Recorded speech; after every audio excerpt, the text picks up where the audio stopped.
One battle after another tops the box office. The Social Network 2 gets a new title while it's filming. Tron Ares drops a new clip. Warner Brothers has passed another box office milestone this year. Nicholas Hoult cameos as Lex Luthor in Peacemaker, and there's so much more to talk about in this episode of Movie News. What is up, movie friends? Welcome back to Raiders of the Lost podcast, the ultimate film and TV podcast. There is so much to go over today. In movie news, we got some new trailers, huge announcements, gigantic box office performances. But first, let's break down this box office. James, take it away with the number one spot. One battle after another after an excellent Friday opening to $8.8 million just that day. Earned around $20 to $25 million domestic. This is kind of the estimates that have been going on for the last several months for tracking. Overall, it's got close to $50 million the entire global opening, which is really solid. This movie cost quite a bit of money to make, so Warner Brothers is hoping they can chug along. I think this movie's going to have excellent word of mouth. It already has, and fantastic legs. I definitely anticipate it breaking $100 million domestic before its box office run is over. This movie's awesome. We're doing a full breakdown with spoilers on Tuesday. We did a spoiler-free episode a couple weeks ago after we saw it, so check that out. And One Battle After Another is getting insanely rave reviews from critics and audiences. It's sitting at a 4.5 on Letterboxd and an 8.5 on IMDb. Goodness. That's some crazy company. And also an A+ cinema score, which is pretty rare to get, an A+. I always get A+. It's no big deal. Yeah, right, guy. That's my thing. But yeah, I'm pissed. I'm pissed about this because, it made about $21 million. That's what the estimates are gearing towards. And $21 million for such a big, huge spectacle film with some of the biggest stars ever in it. I found it to be disappointing, not in the film, but in terms of audiences not going to see this film. And it really pisses me off because, for example, let's just take this year alone. The 12th Superman earned $122 million in its opening weekend. The 7th Jurassic Park earned $148 million in its opening weekend. The sixth Final Destination movie made $55 million in its opening weekend. The 4th Fantastic Four, $118 million in its opening weekend. The 4th Captain America somehow made $90 million in the opening weekend. And then the 4th How to Train Your Dragon made $84 million in the opening weekend. Well, Anthony, you're putting a ton of kids and family-friendly movies in this list, comparing it to a rated R film. Yes, you do have a rated R movie in there, Final Destination, Bloodlines, pulling in over $50 million. More than double. But that is an IP. It's an IP culture, an IP-obsessed world with film. I understand that. I'm disappointed too, but that doesn't mean this movie's still not going to perform great over time. But I think it's kind of unfair when you're throwing in superhero movies that kids are going to see as well, teenagers are going to go see with their families, with their friends.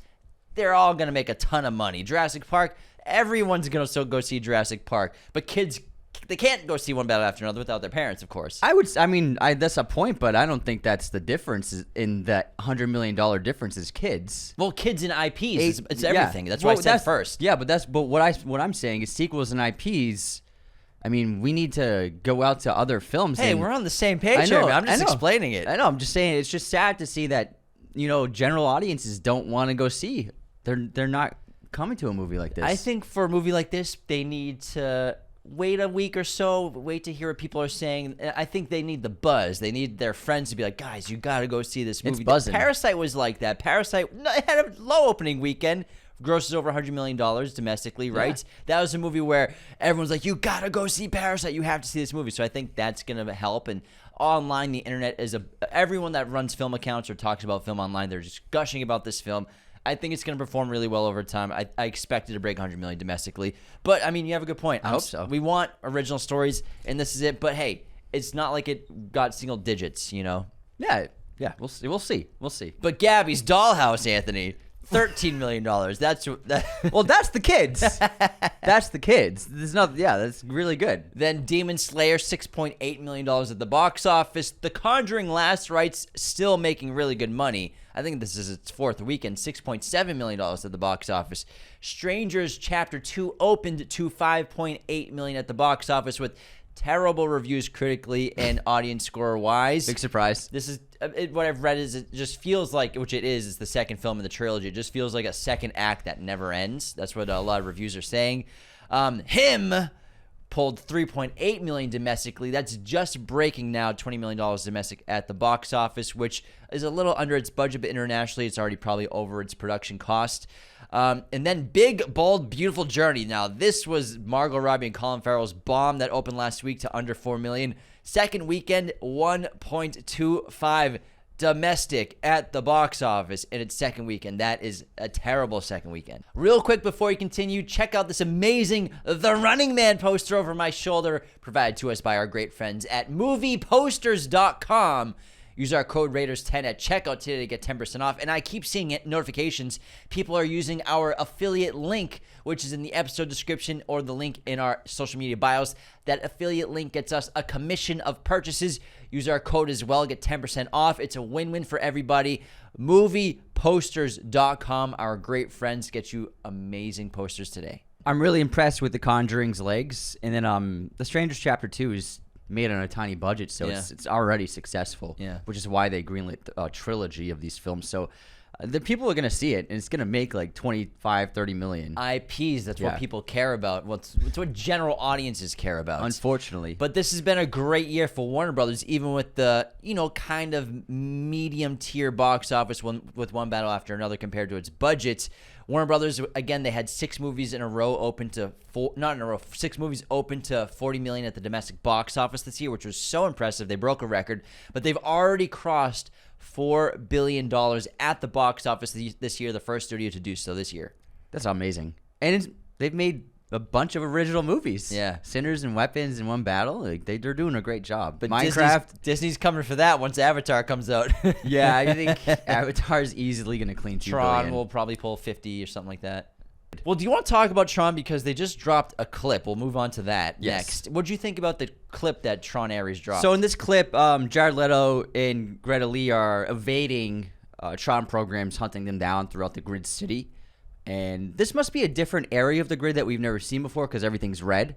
And then Greta Lee's character is like a pale blue light suit in Disc because she's come from the outside. Well, I wonder if the whole grid is red now. Yeah, maybe something like that's happened. Maybe Tron's trying to change things, but he's definitely on the run there. He's Ares. He's not Tron. Sorry, Ares. Ares is maybe he's trying to change things. Who knows? But I think they wanted to give a sense for the scale of the world building in this new Tron movie. And the city looks cool. Visuals are astounding. Visuals are incredible. The CGI is just, I think it's perfect. Ares is on the run. He's being hunted down. We don't know what he did to be on the run, but he's probably nefarious in some capacity. Well, he didn't delete Greta Lee. That's true, yeah. That's what they say in the clip.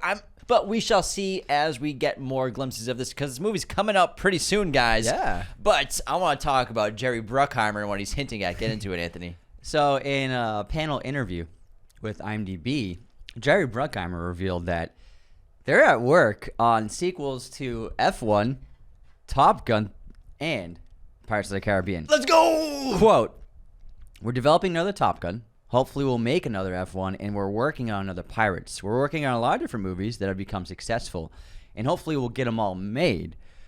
And there's also been reports of them speaking with Johnny Depp about returning as Jack Sparrow into the Pirates universe. And I think that Disney listened to the fans and what the audiences were saying about the news of 2 different Pirates movies without Johnny, and I can't think of anyone saying a positive thing about that at all. And it seems like those other Pirates adaptations they were planning too. DOA, man. Yeah, might not even happen. And Margot Robbie was attached to one of them, but she's clearly busy working on a lot of stuff. And it looks like they're going back to, the formula. Jack Sparrow is Pirates, and it's why it succeeded so much, as well as like Gore Verbinski and the rest of the cast. But Jack Sparrow is the secret sauce of that franchise and why people return. And so it's very smart to try to get Johnny back. F1 sequel would be fantastic, super fun to see what they do with the characters and some huge scale filmmaking again. And then Top Gun 3, it seems like a no-brainer with how successful that film is. How big Glenn, Miles, and Tom, all 3 of them are. Oh, my God. It would be a giant movie, and it would be really interesting to see how they could come up with another good story. Monica, Oscar nominee this past yeah. year. So, I mean, this cast is just booming, and Louis Pullman's a star now as well. I mean, he's an MCU hero, so I think that's really exciting. Of F1, Top Gun 3, and Pirates, which one do you want a sequel of most? Pirates. I want Pirates ASAP. Pirates. Give me Johnny Depp Hire as Jack Gore. Sparrow. Oh, my gosh. Get Verbinski back, man. Hans Zimmer to do the score. I think that would make $1 billion easy. Oh, yeah. It would easy clean. billion. It would clean. The Social Network, The Social Reckoning, my brain just almost tried to say network, is the official title for The Social Network 2, which is filming right now. Jeremy Strong, again, is officially starring as Mark Zuckerberg. He's replacing Jesse Eisenberg. Also starring Jeremy Allen White, Mikey Madison, and Bill Burr has been recently cast in the film. Love it. This is going to hit theaters October 9th, 2026, almost an exact year away from right now. Someone photoshopped Zuckerberg's I face saw on it. Tom Cruise in the Final Reckoning scene. I saw someone Photoshop Jeremy Strong, like Mark Zuckerberg's hair onto Jeremy Strong. So like his Zuckerberg's like old lineup he used to have, the high the thing. awkward awkward lineup. The robot hair on Jeremy Strong's head. That's what I saw. It was really funny. Oh my god, that's funny. Let's talk about Avatar since we just brought it up though. Fire and Ash. Did you see this new trailer? It's insane. Yeah, I it's can't crazy. believe this is not real. Yeah. I cannot believe that these things do not exist. These creatures, these beings. It's absolutely mind blowing. Especially every movie gets better. And there's there's two things that I think are really set this film apart in terms of conflict, which is, I mean, James Cameron knows how to write conflict. He's really great at it. So I'm not, like, when he said that Quaritch was going to be the villain for like 3 more movies or so, I was like, I'm not sure how I feel about that. But in this film, it seems as though he's making an allyship with the Fire Tribe leader, who is going to be the big antagonist. And I like that. It's not just him. He's collaborating with another villain, which I think is a really cool aspect to this trailer. But also, the big thing is that they've discovered a way for human beings to end up breathing on Pandora through help of the ancient tree. With Spider's character, it looks like he was in some kind of dire situation, maybe dying, and they put him on that base of that tree that gives life. And I guess since he wasn't dead in that scene, its roots and vines go into his sinuses and probably into his lungs and gives him the ability to breathe the air of Pandora. And that's the big conflict that Jake Sully talks about, saying that once humans discover that they can breathe the air on Pandora, it's over, which I think is great. Yeah, it's a good plot. And, it's not unfamiliar to plots we've seen in the past of, revolutionary films or Civil War films of indigenous people being taken over. Some tribes create allyships, but then they probably get betrayed. I'm assuming that's going to happen in this film, an allyship with Quaritch and the humans, who Quaritch is a Na'vi as well now. I'm sure they'll be betrayed. They'll probably try to betray the Fire Tribe as well. They're probably using the Fire Tribe to defeat good point. the Na'vi tribes that Sully runs. What a great reach into history. Thanks, pal. That was great. Well, I mean, these movies we've all seen these plots before. Yeah. And we've all seen them. Mm-hmm. We also got a new poster for Fire and Ash. Classic floating head poster, but it looks great. Theaters, given. December 19th. This is going to explode into theaters. But also, there's going to be an Avatar: The Way of Water re-release in theaters, which will include a new clip from Avatar: Fire and Ash. But not every screening will offer the same experience, which is really cool. So there'll be 3 different clips shown at whatever theater it's going to be broadcast at, and that's really exciting. And so we don't know which clip you'll get when you go see the movie. Watch them all. Watch them all. It's a mystery clip. Anthony's excited about Greenland too. I know that. Migration. This got a sequel when Gerard Butler returns. Now, after struggling with life inside a Greenland bunker after the collapse of the ecosystem of the planet, the anxious Garrity family decided to leave the safety and navigate a shattered planet and radioactive wasteland of Europe to find a new home. So there's a crater in some part of like off the coast of, I think, Africa, and it's called the Clark Crater, if I remember from the trailer. And the crater has created a atmosphere that's breathable, and so the challenge is to try to reach that crater through radioactive storms and crazy shit happening around the globe. And it was, people I've talked to actually really liked Greenland, and they're excited for a second film. And Gerard's awesome. I love Gerard. Is there another actor that guarantees you a sequel I don't think than so. Gerard Butler? Like, everything the guy's in gets a sequel, no matter true. how like unfamiliar people are with it or how. I'm not sure Geostorm will get a sequel. I don't know about that one. But he's in so many movies that get made into sequels. Yeah. It's pretty interesting to think about. He's a proven track record at the box office. Yeah. He's not gigantic numbers, but he's proven that like people around the world will show up in it for his films to make them profitable. Fucking 300, man. Yeah, man. And it's like his movies aren't huge budgets. You know, they're often like mid-range budgets, 50, 60 mil. So the film doesn't need to. His films don't need to make 500 million, but they'll make 300 million. He's just a cool guy. I think people Yeah, just really he's a are cool drawn guy. to him as a performer Yeah. and on-screen presence. Wicked for Good released its final trailer. We talked about this last week as well. But we didn't break it down. Let's We just break it mentioned down. that. We saw Tin Man and stuff like that. Yeah, there's a lot of spoilers in this, and spoilers. We could mention them. Do you want me to mention the spoilers? So, well, the biggest spoiler, I want, just so you guys know, this involves The Wizard of Oz, the film, 1931, 32. You ever seen it? But the trailer shows spoilers. It shows the Tin Man who's actually turned into the Tin Man. He's one of the characters that we've already known from the first film, and it's Jonathan Bailey's character is turned into the Tin Man by the Wicked Witch. And that's a huge spoiler. I'm actually glad they put it in the trailer. Some people are complaining about it, but I think it's, you know, you gotta show the Tin Man, show some of the repercussions. The musical has been around for over 20 years. Yeah. Most of the people seeing this movie are fans of the musical, Yeah, so they yeah. know the story. Yeah. And then the lion was also he's the curly-haired friend. That guy. That's who the lion. She dorky turns. guy. Yeah, she turns him into the lion. I don't know about.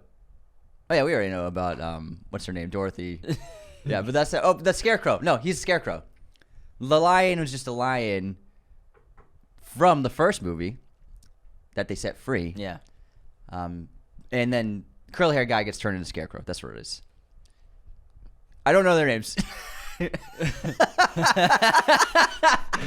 Yeah, Anthony's like, no, guys, I want to break this trailer down in more detail.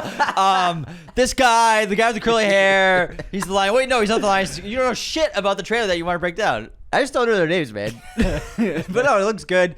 And you get to see that Elphaba and Glinda are collaborating against the wizard. But maybe they'll turn on each other. Who knows? Because We'll we have to end up at the space we are at the opening of the first film. Yeah.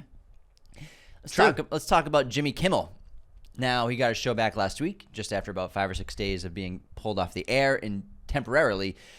And Sinclair Broadcasting Group will finally be airing Jimmy Kimmel's show everywhere. You know, his show came back, but they didn't initially start broadcasting it on every channel. So, he's back. Yeah. And again, it's not political to say that Jimmy Kimmel's show is back on or that he got canceled. We got some complaints about being political, but we're just, reporting It's the news. huge news, big guys. news. It's big the biggest news. late night show host got his show pulled off the air. Yeah. Like, we have to bring it up. Like, Yeah, it's like- just news. Yeah.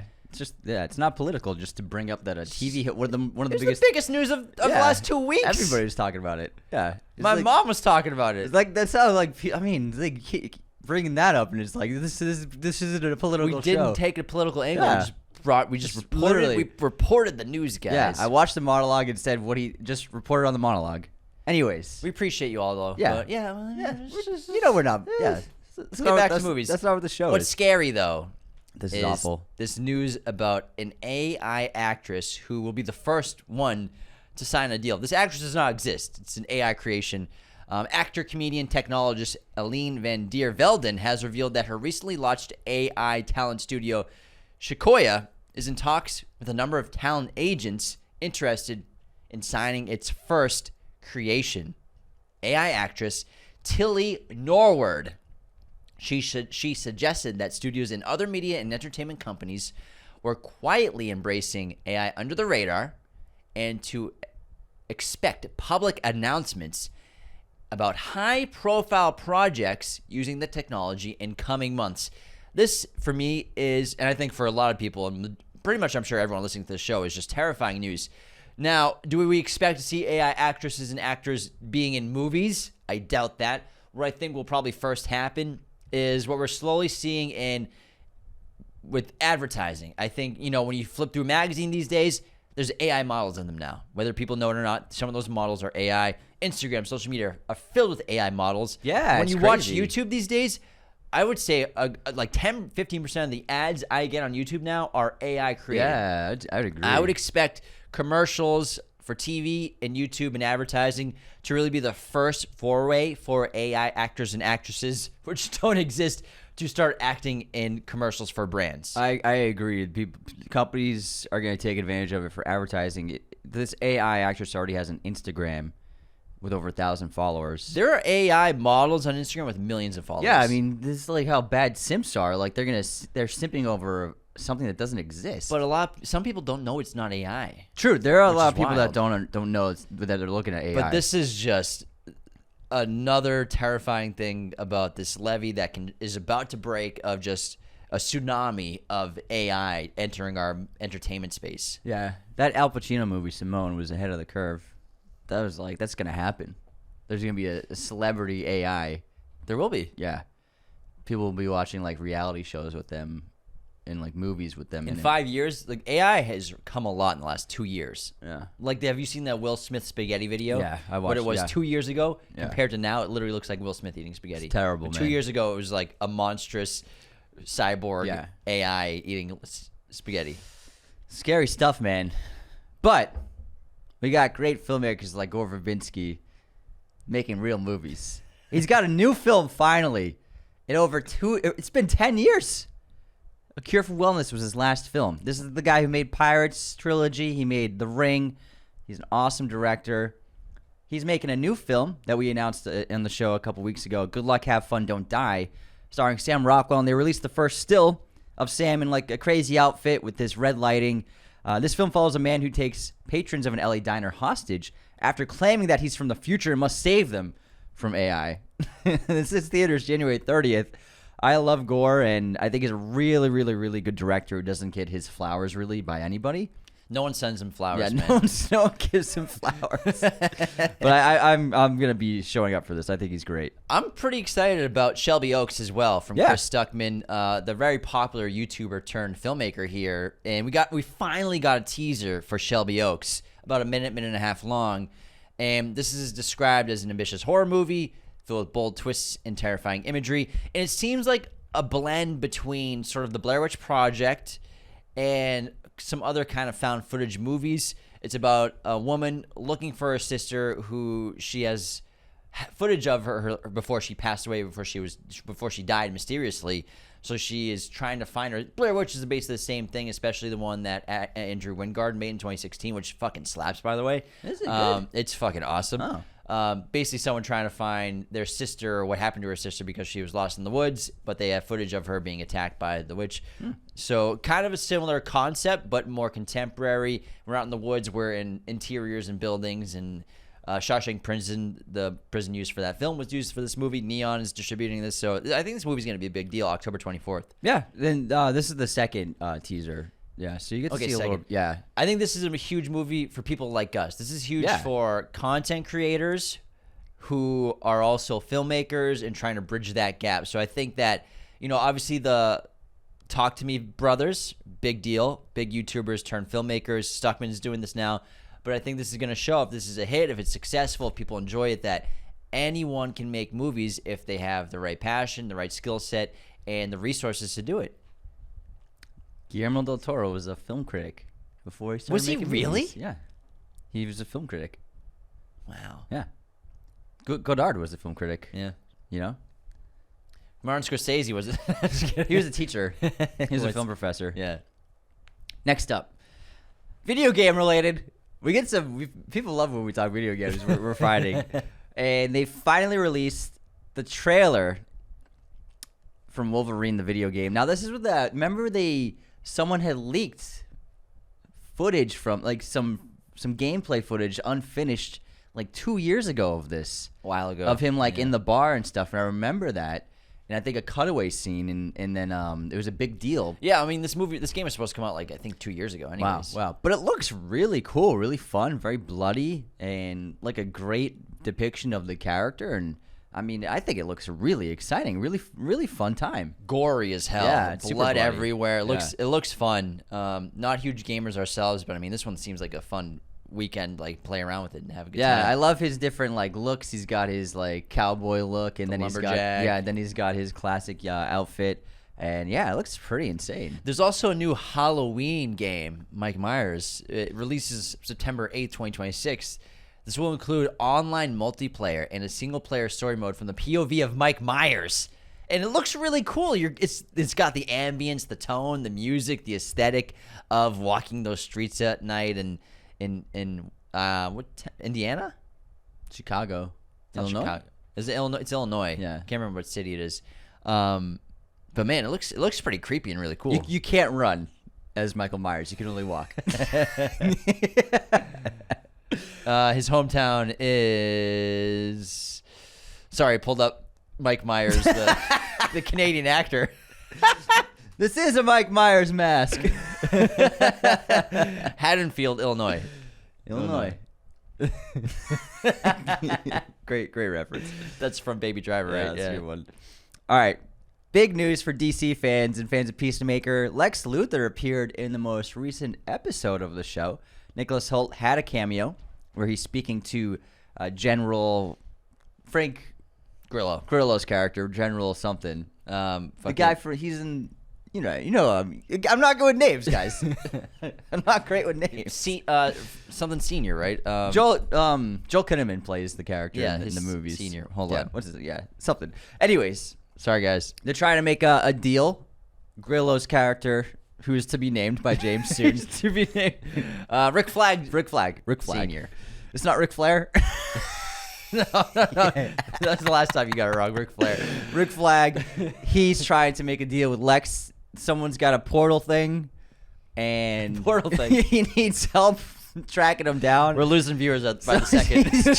No, I watched the clip, and Lex he might have a tracker that could track this portal thing and stop possible another rift in the universe from happening.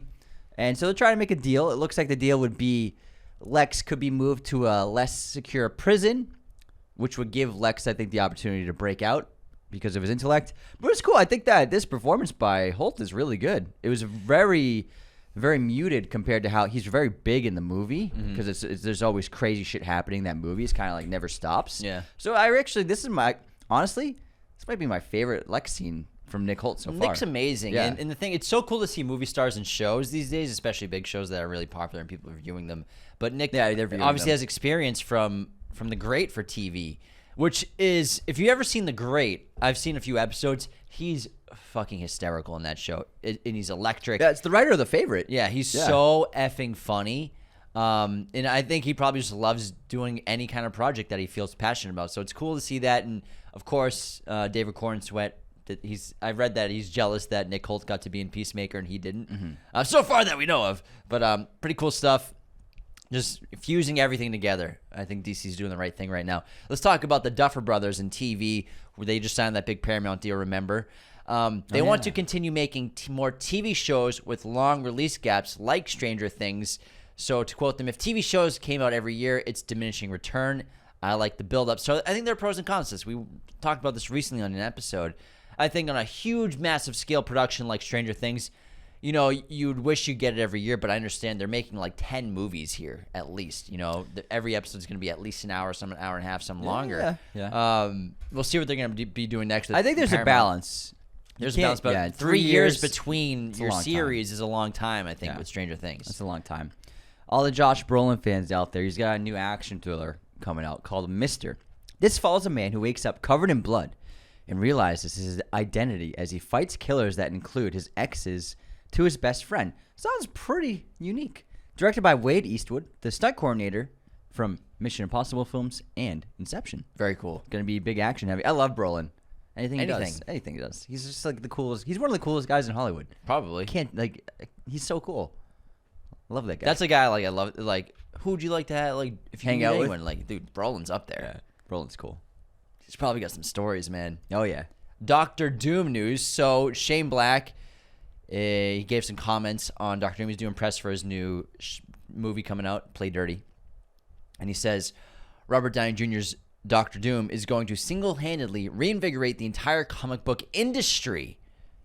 It seemed like, at first, a cynical idea, but it's going to work. It's really going to work. I wonder if he has an inside scoop of what they're going with.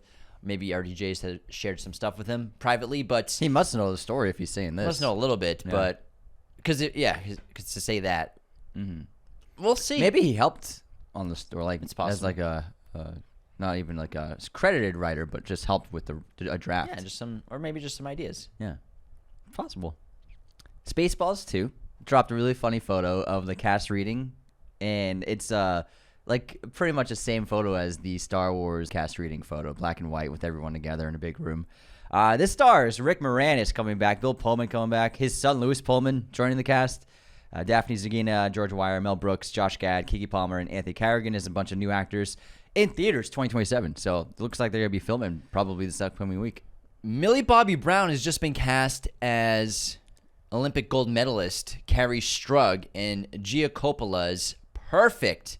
So Gia is Sophia's daughter or sister? Niece. Cousin? Who's her? Oh, niece. You're right. Niece. The film follows Strug's historic Olympic vault to secure America's first ever gymnastics team gold. I wonder if is this going to be a Netflix movie? Because this might be the first time I've seen Millie cast in a movie that's not Netflix in a long time. Since what, Godzilla? Yeah, since Godzilla. It's a Netflix movie. She must. What's her deal? It must be gargantuan. Holy shit! Her deal must be massive. I bet she signed maybe like a 10-picture deal Probably. with Netflix. She probably got paid like $100 million or something, man. I believe it. Can you imagine like what she got paid? I believe it, man. Sounds cool, like a cool project though. Next up, there's this really cool project called The Black Knight, and Jenny Tartakovsky shared a test animation clip from this.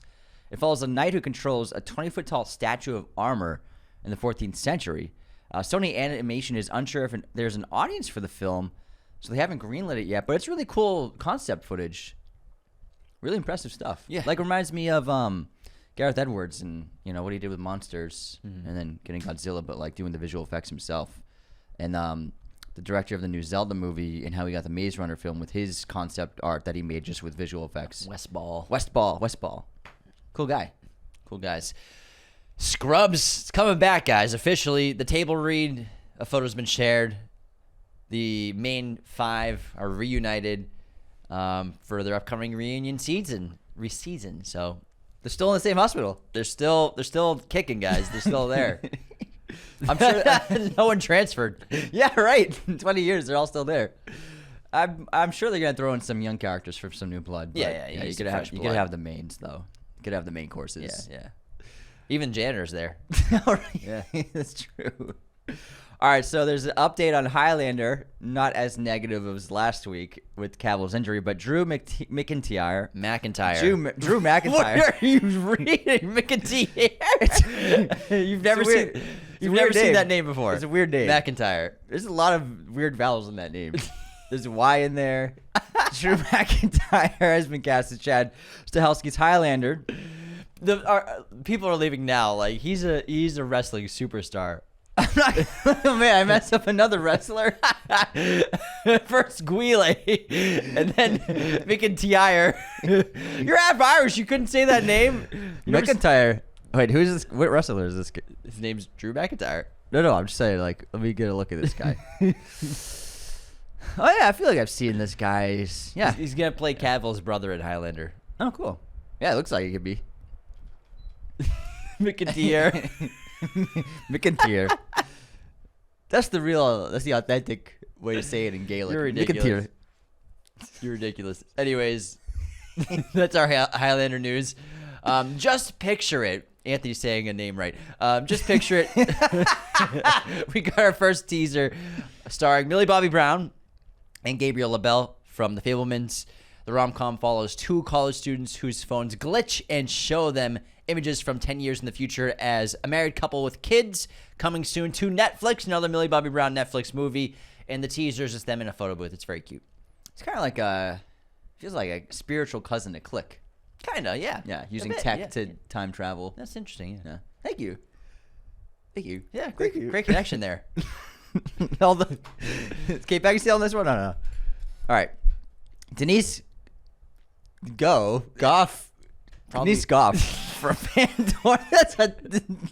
I keep getting the weird names, man. You got Weird names. You got McIntyre's not a weird name, bro. Look at the spelling of that thing. You got Goff. Millie Bobby Brown twice, and I'm getting McIntyre Goff. and Goff. Yeah. How do you spell cough? No, how do you spell it? Like this, but with a C. Exactly, cough. Denise Goff. Denise Goff from Andor has been casting Greta Gerwig's Narnia film. She's gonna play a mean character, she says. Aw. And our final bit of news: did you see the poster from 911 in Space? I watched the trailer too, man. It's. I had no idea the show is so grand in terms of the emergencies that they were trying to save people from and stop. And they are literally going to space. And the poster, it's very reminiscent of a few previous space films posters. But the character Athena is in space trying to grab onto the station for her life. In the trailer too, yeah. And the internet is tearing it apart. She goes on a spacewalk. Tearing it apart. This show seems like Gerard Butler should be in it with all the earth-shattering events that happen in it. No, John Cusack should be in it. I mean, I don't know whose idea. Like the 911 first responder, why would go to space? But hey, it's Angela Bassett, so people are like, "Fuck it." I guess so, yeah. But it's a pretty. They sent oil drillers to space in Armageddon. Yeah, it's true. Yeah. They did. They couldn't teach NASA astronauts how to drill a hole. I need my guys. That commentary with Ben Affleck talking over that, it's so hysterical. And then when they're tearing apart the vehicle, the NASA vehicle, like they're engineers now. Don't need this. Throw it away. But when I was a kid, I thought it was really funny. So it's easier to train oil drillers to be astronauts, but not astronauts to drill oil? How hard is it? You just stick a drill in the ground. It's so funny. Ben's a Shut funny up, guy. Ben. Shut the fuck up, Ben. Shut the fuck up, Ben. Yeah, I think that's my favorite commentary. It's great. We need to bring commentary back. I always love it. Now, Yeah. that wraps our movie news. Again, if you get a chance, see One Battle After Another, guys. It's in theaters. Our full episode's dropping on Tuesday. If you need some more encouragement, check out our spoiler-free review we posted a couple weeks ago. Warner Brothers, they're killing it. Social Reckoning seems really exciting to me. In Avatar: Fire and Ash, I'm ecstatic for this movie. I am so locked into Avatar. Oh my goodness, IMAX 3D, cannot wait. But in the meantime, do all the things that help our show. Go to our YouTube page. You can join and be a member. You get access to episodes early. As soon as we schedule the episode, our members can watch it, as well as get access to bonus episodes on YouTube, just like on Patreon, where you get access to bonus episodes as well. But Patreon, you also get Letterboxd recap and access to our Discord, all kinds of other perks as well there. Patreon.com/Raiders of the Lost Podcast. 5-star ratings and reviews on Spotify and Apple. Help us out, guys. This is how we pay our rent. So if you could leave reviews and ratings, that gets our viewership higher, helps us chart better and better every single month. So appreciate everyone who does that. Follow us on social media, Instagram, TikTok, Twitter, all of the things that helps us get the cool jobs, the early screenings, the access. It's because of you all. Take care. See you next time.